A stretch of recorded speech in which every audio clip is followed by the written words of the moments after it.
I am live again. I have like 15 minutes before I bring my son to football practice. So I don't know what I do with myself when I have spare time. So what am I doing? I'm coming on live. So yesterday I kind of rambled a little bit about my story, about getting diagnosed with hypothyroidism and thyroid cancer. So today, I thought I would just talk about what some of the differences are between hypothyroidism, hyperthyroidism, and Hashimoto's thyroiditis. So, like I talked about yesterday, I had Hashimoto's to begin with, and hypothyroidism, and then it led to thyroid cancer.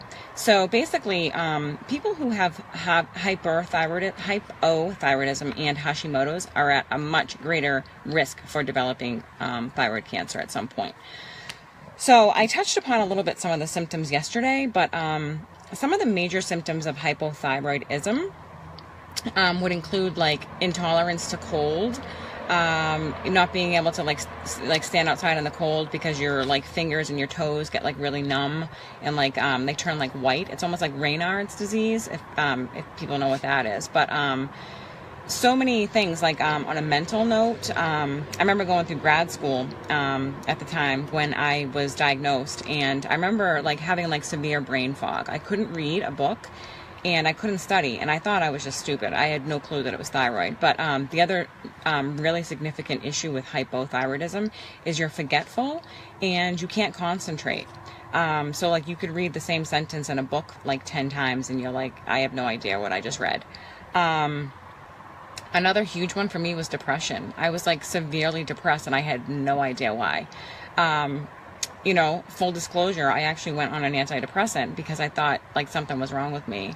And then come to find out it was my thyroid, and I got off the antidepressant shortly thereafter. But I thought I was going crazy. Like I would have like anxiety, and then I would just be depressed. I didn't want to do anything, and nobody put the two things together. Everyone just thought I was like depressed because I was like had a lot going on in my life, and going through grad school. So that's another symptom. You don't have any ambition to do anything. You just kind of want to sit around. Like I mentioned yesterday, hair loss and the outer of your eyebrow right here. That's huge. I hear my daughter walking by me. She doesn't want to come on live. But so also I mentioned yesterday with females, you'll have like menstrual irregularities. Infertility is huge. People who have hypothyroidism and Hashimoto's have a really hard time conceiving pregnancy. And a lot of times they have miscarriages, not even realizing that they have hypothyroidism. And also a huge one for me for hypothyroidism is muscle fatigue. You'll feel like your bones just hurt. Like when you have the flu and you just feel like you can't do anything. Like you just feel like so fatigued. It's like a deep inner fatigue, and you just like have no clue why. You could sleep all day and you could still be tired. You go to bed at night and you're full 8 hours and you're like, restful sleep. You wake up in the morning and you feel like you didn't even sleep. So like those are some like severe symptoms. Dry skin, constipation, then anything like that's not even pleasant to talk about is a symptom of hypothyroidism. Now, on the opposite end, hyperthyroidism, that can be kind of scary actually, because one of the things we do every time someone comes into the hospital with like a rapid heart rate or an atrial fibrillation, we always check thyroid, because one of the symptoms of a hyperthyroid could be heart rate irregularities. You can have like bugging out eyes. Like people, you'll see like their eyes kind of like bug out, like they have hypothyroidism. Some people have like goiters. I totally wrote notes because I didn't want to forget anything. Yeah, I'm a nerd. They'll have tremors, like they'll be like shaken, like this, and you'll be like, are they nervous or are they drinking? Like what's going on? But a lot of times that's hyper. You will have like a huge appetite and you like won't gain weight. A lot of times, hyper will have diarrhea. They'll be like hot all the time, hot intolerance. So just like hypo is cold intolerance, hyper is hot heat intolerance. They're always hot. They just they feel like they're like, like burning up inside. And and actually I can talk about that too, because being on thyroid replacement meds, I've actually dealt with like extreme. So I've been from hypo to hyper. I actually put myself into an SVT just recently, probably about a month ago. As I said, I'm still regulating my medication, and I took pre-workout with caffeine in it, and I was doing a Shanti workout because I love Shanti, and it was like crazy cardio, and all of a sudden I started feeling like fluttering of my heart in my throat, and I was like, holy shit, and it wasn't stopping, right? So I got like scared because I'm a nurse, I know what it is. So I'm like, oh my God. So I checked on my Apple Watch and my heart rate was 215. Yeah. So my TSH was actually 0.018 at the time. So I was extremely hyperthyroid, and I freaking put myself into SVT. So I like laid down in front of a fan. I like just like bear down, and I like just try to focus, and thank God it went away like in 30 seconds because I was not going to the hospital. Hell no. So anyways, so that's kind of the difference between hyper and hypo. And then Hashimoto's is actually an autoimmune disorder. And that actually can happen for like a million reasons. Sometimes it happens after pregnancy, postpartum thyroiditis. Sometimes it happens after you have like a virus and you're not even aware of it. It can happen after like antibiotic use.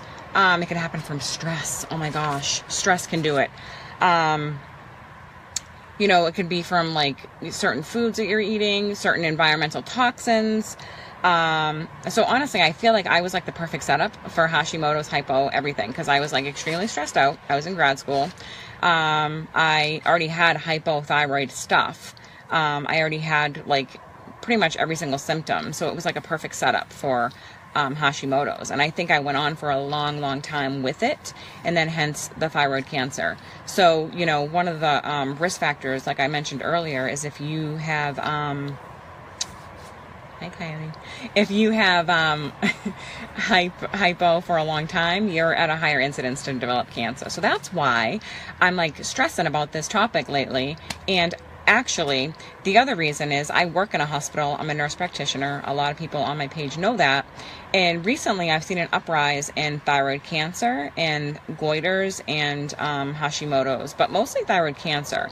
And, one reason is, yes, we're scanning more people. And so we're finding that, the nodules and things like that incidentally, but radiation exposure, like we're nurses and we're around radiation all the time and we don't even think about it, It's kind of scary because a lot of the people that I'm seeing lately that have thyroid disorders and radiation and cancer have some exposure to radiation. And so yesterday I mentioned going to your doctor and making sure that they check your neck. So next month, September, is actually Thyroid Cancer Awareness Month. And they have like a big slogan, and they like talk about it, check your neck. It's a big campaign, check your neck. So I'm going to bug everybody. I'm going to talk about it. So basically, you could check your neck at home too. You could take a sip of water, right? And so it's right below your Adam's apple. So you guys can see where my scar is, where my thyroid was. So your Adam's apple's here. And this is where your thyroid should be if you had one. And so what you can do at home is if you think something's enlarged in there, if you want to check your thyroid, you take a little sip of water and you like turn your neck up and you swallow. And you kind of take a peek and make sure nothing is, enlarged or anything like that. So that's one way you guys could check at home too before, if you're not having a routine physical anytime soon. So I guess my takeaway from this video today is, number one, hypothyroidism sucks and hyperthyroidism sucks. So basically they're kind of like the opposite. So where hypo, everything slows down. Hyper, everything kind of speeds up. So, you're depressed with hypo, you have like severe anxiety with hyper. You have constipation with hypo, you have diarrhea with hyper. You have infertility problems, miscarriages, that actually can happen with hyper as well. Brain fog, fatigue, severe muscle aching, fatigue, like severe fatigue, like to your bones with hypo. In hyper, you're losing weight no matter how much you eat, and you're always hungry. And then, obviously some people wouldn't mind that, but at the same time, you could have a freaking heart attack because your heart's beating out of your chest. So, with that being said, I've been there. So, word to the wise, don't take pre-workout, do an intense cardio workout, and have your TSH be like crazy low. So, I don't know. I'm going to get going because I have to get my son to practice. But I just wanted to come on again. And I'm going to come on a lot and just annoy the crap out of you guys, Nosa. I hope that you guys are taking away, I don't know, some kind of knowledge. And every day, I think I'm going to talk about like a different topic with thyroid health. So, hey, if you have something you want me to talk about, if you have questions, let me know. I'll come on live and I'll talk about it. All right, guys. I will talk to you later. Okay.